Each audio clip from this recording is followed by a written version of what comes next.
Hi friends, welcome to my channel. Vahanamitra auto driver సేవలో అనే స్కీమ్కి సంబంధించి కొత్త అప్లికేషన్లు ఎవరైతే ఇంకా అప్లై చేసుకోలేదో వాళ్ళ గురించి ఈ వీడియో అండి.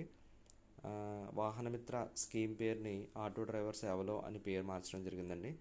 అయితే కొత్తగా అప్లికేషన్ పెట్టుకోవడానికి చివరి తేదీ అయితే 21 సెప్టెంబర్ 2025తో ముగిసిందండి.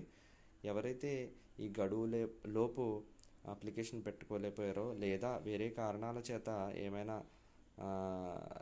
టెక్నికల్ ఎర్రర్ వల్ల అప్లై చేసుకోలేదో అలాంటి వారి కోసం గవర్నమెంట్ ఆఫ్ ఆంధ్రప్రదేశ్ వారు అర్జీ పెట్టుకోవడానికి ఆప్షన్ ఇచ్చారండి. దీనికోసం గ్రామ సచివాలయంలో డిజిటల్ అసిస్టెంట్, అలాగే వార్డు సచివాలయంలో డేటా ప్రాసెసింగ్ సెక్రటరీకి బిఎం పోర్టల్ లాగిన్లో ఆప్షన్ ఇచ్చారండి. కావున వెంటనే మీ సచివాలయానికి వెళ్ళి అర్జీ పెట్టుకోండి. ఇలాంటి మరిన్ని వీడియోస్ ఆర్ అప్డేట్స్ కోసం మా ఛానల్ని ఫాలో అవ్వండి. ఈ వీడియో మీకు నచ్చినట్లయితే లైక్ చేయండి, మీ ఫ్రెండ్స్కి షేర్ చేయండి. అలాగే ఇంకా సబ్స్క్రైబ్ అవ్వకపోతే వెంటనే సబ్స్క్రైబ్ చేసుకోండి. Thank you.